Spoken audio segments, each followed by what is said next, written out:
ఇతని పనే నా చుట్టూ సాయి రెడీయా ఏ చూడరా వాడు బండరా అసలు ఎక్కడ కనపడట్లేదు అందరితో తిడుతూ అసలు విపరీతం. అసలు బాయ్స్ యాక్చువల్లీ వాస్ నేనేదో యాక్టింగ్ మన అలా అనుకోలేదు కానీ బట్ క్రేజీ ఎక్స్పీరియన్స్. బట్ ఇతని వల్ల ఆ సినిమాలో నేను కొంచెం బయటపడ్డాను. బాగా నన్ను జాగ్రత్తగా చూసుకుని ఇప్పుడు శంకర్ గారు ఈ మూడ్లో ఉంటారు, వీళ్ళు యాక్ట్ చేస్తే బాగుంటుందని చెప్పి మనకి ఏం రాదు, యాక్టింగే రాదు. బట్ ఇది he made it happen boys అప్పుడు. సో అప్పుడు he had a belief on మీ.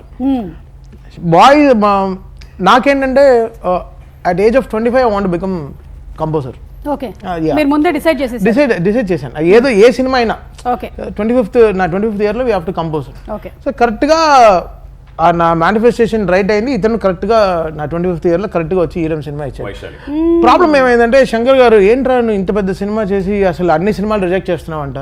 లింగుస్వామి గారి సినిమాలు వచ్చాయి, చాలా అజిత్ గారి సినిమాలు, విజయ్ గారి సినిమాలు చాలా వచ్చాయి యాక్టింగ్కి.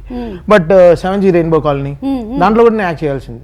బట్ అవన్నీ రిజెక్ట్ చేసేసాను. యాక్టింగ్ మన కప్ ఆఫ్ టీ కాదు. సో ఎందుకో బాయ్స్లో ఏదో వై రెహమాన్ గారు సో బిగ్, వై శంకర్ గారు సో బిగ్, వై ఏం రత్నం గారు సో బిగ్, రవి కే చంద్రన్ గారు. సో ఒక ఎక్స్పీరియన్స్ కోసం I went through boys. But తర్వాత చాలా సినిమాలు రిజెక్ట్ చేసేసాను. శంకర్ గారు 3-4 years తర్వాత కాల్ చేశారు, ఏంట్రా అన్ని సినిమాలు వదిలేసావంట, ఇంత లైఫ్ ఇచ్చి మాకు ఏం యూస్ అంటే I want become a music director.